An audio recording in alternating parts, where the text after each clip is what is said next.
Oke, Assalamualaikum warahmatullahi wabarakatuh. Kita masuk materi yang sebelum Anda meet, itu adalah tentang transformator dan power supply. Konsep dari transformator itu adalah kita menggunakan hukum dari Faraday, yaitu yang menunjukkan bahwasanya pergerakan dari inti besi di dalam sebuah kumparan itu akan menghasilkan arus listrik. Jadi kalau kita lihat seperti ini dia. Ini adalah besi di dalam kumparan.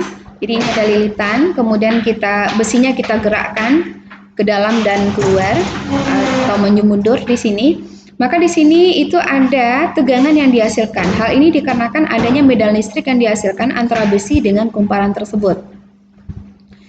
Jadi akibat dari adanya induksi magnetik yang dihasilkan, maka akan menyebabkan tegangan yang dikeluarkan dari akibat pergerakan dari besi di dalam pergerakan dari inti besi di dalam kumparan tersebut.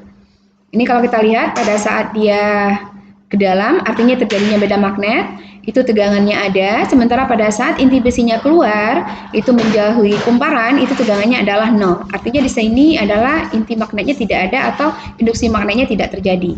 Jadi induksi magnet terjadi apabila adanya inti besi di dalam kumparan. Kemudian yang untuk transformator itu dia menggunakan konsep dari hukum Faraday tersebut, akan tetapi di sini kita tidak memindahkan dari inti besinya, tetapi adalah kumparan yang kita alirkan arus listrik. Jadi kalau kemarin Anda belajar relay itu kan ada beberapa hal yang menyebabkan terjadinya pergerakan arus listrik atau terjadinya induksi magnetik. Itu yang pertama itu adalah inti besi yang bergerak, yang kedua adalah kumparan kita berikan arus listrik. Jadi yang untuk transformator ini, itu prinsipnya di sini itu adalah induksi magnetiknya terjadi apabila kita berikan dia arus listrik di dalam kumparannya. Dan untuk transformator itu ada dua jenis. Yang pertama adalah trapo step up, yang kedua itu adalah trapo step down. Kalau yang untuk trapo step up itu gunanya adalah untuk menaikkan tegangan, sementara kalau yang step down itu adalah menurunkan tegangan. Contohnya di mana? Kalau yang step up itu biasanya itu kita gunakan dia di lampu emergensi yang bebannya AC. Bebannya AC. Jadi awalnya itu rangkaian kontrolnya kita menggunakan DC, kemudian untuk DC 12 volt, kemudian untuk menghidupkan lampu AC itu bisa kita memberikan di sini adalah trapo step up-nya. Sehingga nanti keluarannya dia menjadi AC 220 volt. Sementara kalau untuk trapo step down itu yang biasanya digunakan adalah untuk catur daya. Jadi yang inputnya dari AC 220 volt kemudian dikeluarkan menjadi 12 volt. Itu yang perbedaan antara step up dengan step down. Jadi kalau step down itu outputnya lebih tinggi daripada inputnya, sementara kalau step down itu adalah outputnya lebih rendah daripada inputnya, tegangan inputnya. Dan di dalam transformator itu dia ada 3 komponen utama. Yang pertama adalah kumparan primer, yang kedua adalah kumparan sekunder, dan yang ketiga adalah inti besi. Biasanya orang menyebutnya di sini adalah truss besi karena dia terdiri dari lembaran-lembaran besi tipis, foil seperti ini. Ya, tapi dia tidak bergerak ya. Jadi dia tidak, inti besinya ini dia tidak berpindah-pindah di dalam transformatornya, tetapi dia tetap saja. Jadi di sini kita berikan aliran arus listrik atau tegangan sumber 220 volt. Kemudian sebuah transformator ini hanya penjelasannya saja, ini nggak saya baca, jadi silakan Anda lihat dari bodinya dan ini ada keterangannya. Kemudian bagaimana cara kerjanya? Cara kerja dari transformator ini, jika kumparan primernya dihubungkan dengan sumber tegangan arus bolak-balik, maka kumparan primer ini akan menimbulkan garis gaya magnet yang berubah-ubah. Perubahan garis gaya dari kumparan primer menginduksi kumparan sekunder sehingga pada kumparan sekunder timbul arus bolak-balik. Jadi kalau yang untuk trafo yang kita gunakan di sini itu adalah trafonya AC semuanya. Jadi trafo DC pun juga ada. Jadi ini adalah trafonya AC. Jadi inputnya AC maka keluarannya juga nanti AC. Jadi inputnya di sini adalah primernya. Kalau primernya besar tegangan inputnya maka dia kumparannya lebih besar di kumparan primernya. Sementara kalau tegangan sekundernya atau outputnya lebih kecil, maka kumparan sekundernya juga jauh lebih kecil dibandingkan dengan kumparan sekundernya. Dan ini berdasarkan rumusnya di sini, ini konsepnya. Di sini ada NP dibagi dengan NS itu sama dengan PP dibandingkan dengan VS. Artinya di sini adalah kumparan primer, itu dia akan mengacu ke tegangan primernya. Kemudian kumparan sekunder itu dia akan mengacu ke tegangan sekundernya. Jadi artinya di sini semakin banyak kumparan primernya yang kita lilitkan, maka tegangan dari kumparan primer ini dia akan lebih besar. Sementara kalau dia lebih kecil, maka dia akan juga lebih kecil tegangan dari primernya yang dihasilkan. Begitu juga dengan NS, karena di sini antara kumparan dengan tegangan dia adalah sebanding. Jadi berbanding lurus. Kemudian yang untuk ininya bisa dicari sendiri bagaimana tegangan dari sekunder ini itu dihasilkan dengan cara rumusnya di sini adalah NS dibagi NP dikali dengan VV. Artinya di sini Anda sebetulnya bisa membuat trafo sendiri, dililitkan sendiri, dan ini juga sudah dilakukan oleh senior Anda pada saat merekanya membuat pencas aki.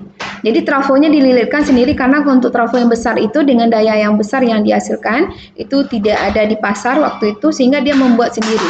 Jadi lilitan ini tergantung dari jumlah yang di kumparan sekunder dan kumparan primernya. Kemudian dikali dengan tegangan primernya. Tegangan primer kalau kita ingin membuat pencas aki berarti tegangan primernya adalah dari PLN, adalah 220 volt. Kemudian untuk menghasilkan ini 12 volt, maka berapa perbandingan antara NS dan MP-nya itu yang dicari nantinya. Dan itu yang sudah dibuat oleh senior Anda waktu itu untuk membuat pencas aki sendiri. Kemudian yang untuk reaktansi induktifnya, kalau untuk otomotif saya rasa ini tidak terlalu perlu dibahas karena ini lebih identiknya dia kepada jurusan elektro. Elektro harus tegangan tinggi ya, jadi saya rasa ini nggak perlu. Ini kan Anda adalah bagaimana caranya memakai alatnya dan konsepnya seperti apa. Kemudian yang untuk akan kita praktekkan nanti, Anda itu akan membuat catu daya, rangkaian catu daya sederhana di sini. Rangkaian catu daya sederhana dengan menggunakan trafo. Ini kalau praktikumnya bisa kita kejar ya. Karena dengan kondisi sekarang. Jadi di sini kalau kita lihat ini ada 230 volt, kemudian ini ada transformernya, kemudian di sini ada rectifiernya dan ada smoothing dan regulatornya. Sebetulnya ini adalah rangkaian dasar dari pencas aki. Ini sama. Jadi kalau mau digunakan ini juga bisa. Atau ini untuk catu daya Anda dengan sumber tegangannya sebagai sumber tegangan untuk komponen elektronika Anda yang lainnya itu bisa juga dipakai. Jadi konsepnya seperti ini. Kita akan melihat yang kalau ini yang lengkapnya ya, artinya kita menggunakan regulator, kemudian menggunakan smoothing. Kalau ini biasanya adalah sampai smoothing saja. Tetapi kalau mau dia tegangannya lebih stabil lagi, itu bisa kita menggunakan regulator di sini. Kita lihat satu-satu. Yang pertama adalah kita gunakan transformer. Transformer di sini adalah yang kita gunakan di sini adalah step down. Artinya di sini adalah tegangan input dari primernya lebih tinggi dibandingkan dengan tegangan outputnya yang di sekunder. Dan dia menghasilkan di sini tegangannya masih AC. Artinya di sini masih alternatif current. Kemudian kita menggunakan rectifier. Rectifier ini itu komponen utamanya di sini adalah dioda penyiarah. Ini gunanya adalah untuk merubah arus AC menjadi DC, sehingga otomatis nanti tegangannya yang dari AC keluaran dari transformer itu dia akan berubah menjadi DC. Kemudian kita menggunakan smoothing. Smoothing di sini adalah untuk perata tegangan dan ini juga sudah kita bahas di kapasitor. Dia menggunakan komponen kapasitor. Tujuannya di sini adalah supaya antara riak tegangan yang dihasilkan dari output dioda itu tidak terlalu tinggi. Artinya stabilitas tegangan Anda itu lebih mendekati lebih stabil dibandingkan hanya menggunakan dioda saja. Kemudian yang untuk regulatornya di sini kita lebih menghasilkan ripple tegangannya tidak ada dan tegangannya betul-betul lurus di sini. Jadi kalau misalnya kita membutuhkan tegangannya 12 volt, maka 12 voltnya dia tidak ada riaknya 12,1, 11,9 dia tidak ada. Jadi pas dia di 12 volt. Begitupun kalau seandainya Anda menggunakan 5 volt, jadi dia pas di 5 volt. Gunanya di sini adalah supaya komponen-komponen atau alat elektronika yang kita gunakan dengan menggunakan sistem regulator seperti ini, itu dia lebih lama awetnya dibandingkan dengan kita menggunakan hanya smoothing saja dengan menggunakan kapasitor. Karena tegangannya lebih stabil dibandingkan dengan hanya menggunakan kapasitor saja.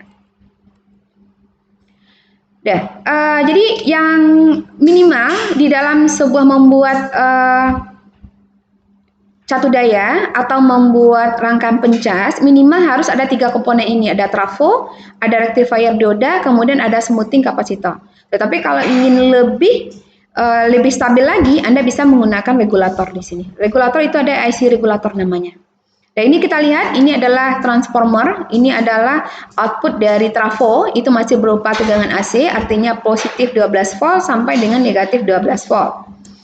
Kemudian pada saat kita masukkan dioda, yang negatifnya kita hilangkan, sehingga muncul nanti adalah positif 12 volt saja seperti ini. Kalau kita ukur dengan osiloskop. Kemudian pada saat kita ukur dengan osiloskop untuk dioda kapasitor, dia tegangan riaknya itu justru lebih kecil lagi. Artinya tegangannya lebih stabil dibandingkan pada saat kita menggunakan dioda saja. Kalau dioda Anda lihat di sini, itu dia sampai ke titik 0. Nah, sementara kalau yang untuk kapasitor dia sudah mulai stabil di output yang mirip dengan outputnya trafo. Jadi kalau 12 volt, maka nanti dia juga akan 12 volt. Tetapi bedanya kalau trafo AC, kalau ini dia sudah menjadi DC. Karena kita sebelumnya sudah dikasih dengan dioda penyarah. Kemudian kalau kita gunakan tambah regulator, itu adalah tambah IC. IC misalnya sini yang kita gunakan adalah 7812, maka dia akan stabil 12 volt. Jadi riaknya ini tidak ada. Jadi kalau untuk rangkaian-rangkaian yang digital, itu biasanya positif 5 volt, kita bisa menggunakan IC-nya sini adalah 7805.